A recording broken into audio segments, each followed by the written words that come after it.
Ibu bapak, saudara-saudariku yang dikasihi oleh Tuhan, Shalom.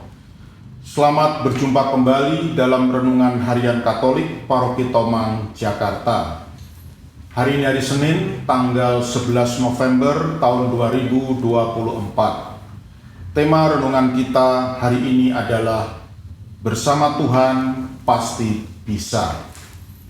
Ibu bapak, saudara-saudariku yang dikasihi oleh Tuhan, suatu hari saya diminta oleh sebuah keluarga untuk memberi sakramen perminyakan untuk suami atau bapak ya, atau kepala keluarga dari keluarga itu.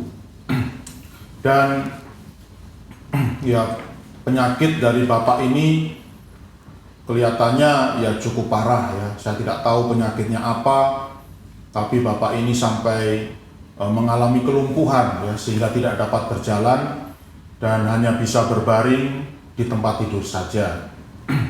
Maka saya pun datang ke rumah itu ya, ke rumah keluarga itu, memberi sakramen perminyakan untuk bapak ini. Dan hal yang menguntungkan adalah bahwa bapak ini meskipun mengalami kelumpuhan, tapi masih bisa berbicara dan masih bisa diajak bercakap-cakap. Ya. Dan dalam percakapan itu, bapak ini berkata kepada saya, ya, Romo, kenapa saya mengalami sakit yang begini menyusahkan? Saya menderita kelumpuhan sehingga saya tidak bisa bekerja. Saya sangat bingung dengan nasib istri dan anak-anak saya. Mereka pasti membutuhkan ya, banyak membutuhkan biaya untuk kehidupan kami sekeluarga. Jadi istri dan anak-anak saya, apalagi anak-anak saya masih kuliah, pasti mereka membutuhkan biaya yang besar untuk melanjutkan kehidupan ini. Tapi Romo lihat sekarang saya sudah tidak bisa bekerja lagi dengan kondisi tubuh saya seperti ini. Mungkin Romo bisa memberi saya doa ya, atau mendoakan saya, atau memberi saya nasihat supaya saya bisa sembuh. Lalu saya pun berkata kepada bapak ini, tentu Pak ya, jadi Bapak, tentu saya pasti akan selalu mendoakan Bapak supaya segera sembuh. Tapi mungkin ada sesuatu hal yang sangat penting yang mungkin perlu Bapak evaluasi dari hidup Bapak ya. Saya sama sekali tidak tahu tentang kehidupan Bapak ya, tapi seandainya ini terjadi ya, mungkin ini terjadi dalam hidup Bapak ya, bahwa Bapak memiliki dendam ya, memiliki kebencian pada seseorang, tolong Bapak segera ampuni atau segera maafkan orang itu ya.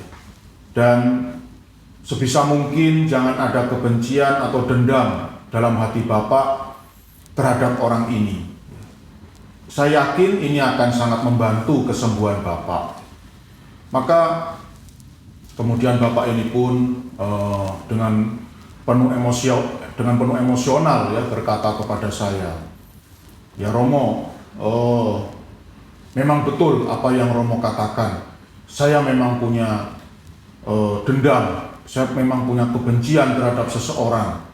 Dia adalah sahabat saya, sahabat kental sejak kecil, dan rekan bisnis saya. Yes, kami sejak kecil selalu bersama-sama, kesana kemari selalu bersama-sama, dan kami pun membangun usaha juga bersama-sama.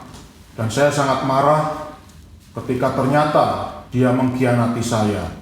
Dia berani melarikan uang perusahaan sehingga akhirnya perusahaan saya bangkrut karena sebagian besar uang dia gelapkan.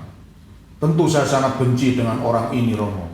Saya sangat dendam dengan orang ini. Sekarang meskipun dia sekarang sudah di penjara, sudah berada di penjara, sudah dihukum, tetapi saya tetap benci dengan dia. Saya sangat dendam dengan apa yang telah dia lakukan. Lalu saya pun berkata kepada bapak ini, ya saya bisa memahami ya bapak bahwa mengampuni sahabat yang telah menipu bapak itu tentu tidak mudah ya. Tapi bapak harus berjuang supaya bapak bisa sehat. Dan bapak ini pun masih menyanggah kata-kata saya ya. Ya Romo gampang sekali berkata bahwa saya harus mengampuni sahabat saya itu, teman saya itu. Ya Romo gampang sekali menasihati saya untuk segera mengampuni dia. Karena Romo tidak merasakan betapa sakit hatinya saya melihat apa yang pernah dia lakukan terhadap diri saya. Saya merasa hampir tidak mungkin Romo untuk mengampuni dia.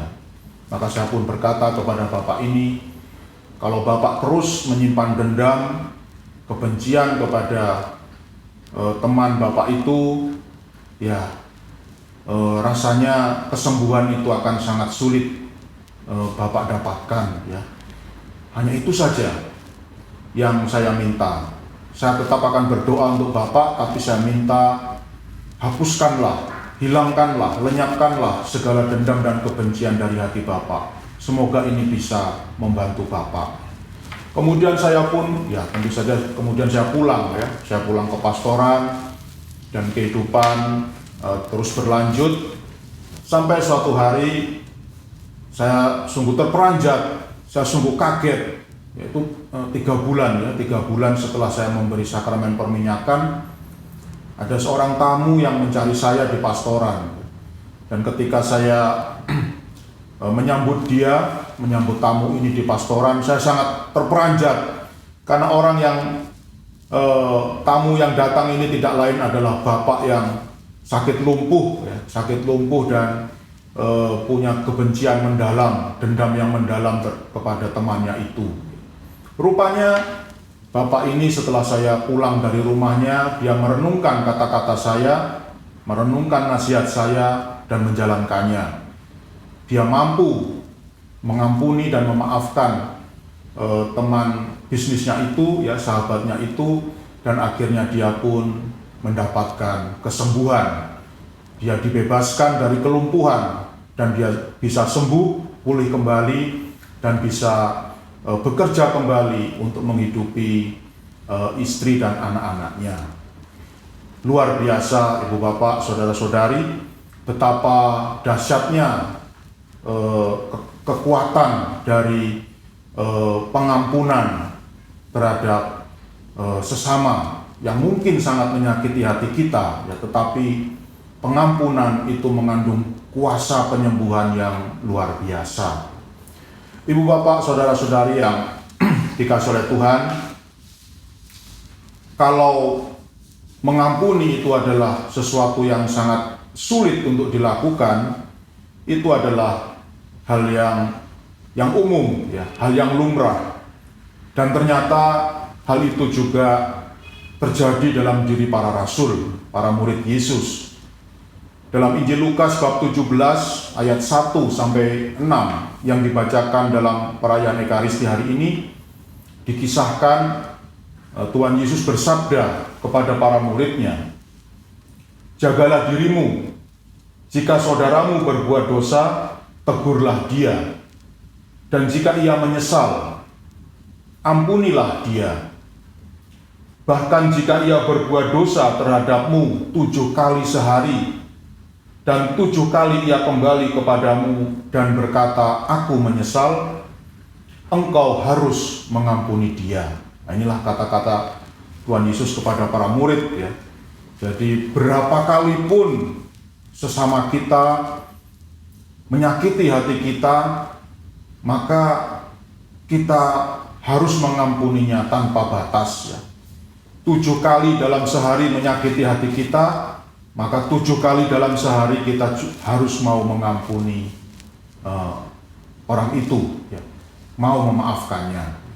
Tapi memang mengampuni dan memaafkan ini bukanlah perkara yang gampang, bukan perkara yang mudah, dan itu juga dirasakan oleh para murid Yesus. Maka mereka pun berkata kepada Tuhan Yesus, tambahlah iman kami. Artinya apa? Artinya permintaan Tuhan Yesus ini sesuatu yang sangat sulit untuk dilaksanakan. Mengampuni itu bukan perkara yang gampang, bukan perkara yang mudah. Maka para murid meminta kepada Tuhan Yesus, tambahlah iman kami. Artinya berilah kami kemampuan untuk bisa mengampuni sesama kami. Dan Tuhan Yesus pun menjawab kata-kata para murid itu, jika kalian memiliki iman sebesar biji sesawi, kalian dapat berkata kepada pohon ara ini, tercabutlah engkau dan tertanamlah di dalam laut, maka pohon itu akan menuruti perintahmu. Artinya apa? Artinya sepanjang kita punya kemauan, untuk mau mengampuni sesama, dan kita meminta kekuatan, memohon kekuatan dari Tuhan, maka tidak ada yang tidak mungkin bagi Tuhan. Tidak ada yang mustahil dalam kehidupan kita. Asal kita punya kemauan dan didukung oleh rahmat kekuatan dari Tuhan, kita pasti bisa. Kita pasti mampu mengampuni semua orang yang bersalah kepada kita. Dan pengampunan itu, sekali lagi Bapak Ibu Saudara-saudari, pasti mengandung berkat dan rahmat yang luar biasa, seperti yang dialami oleh Bapak tadi. Ia disembuhkan dari sakit penyakitnya karena mau mengampuni sesamanya. Dan justru dendam dan kebencian akan mendatangkan sakit penyakit, baik lahir maupun batin, yang sungguh merugikan hidup kita. Marilah Ibu Bapak Saudara-saudari yang dikasihi oleh Tuhan, sekali lagi mengampuni itu bukan perkara yang gampang, bukan perkara yang mudah, tetapi asal ada kemauan dan asal kita mau memohon kekuatan dari Tuhan, maka tidak ada yang tidak mungkin di hadapan Tuhan. Tuhan memberkati.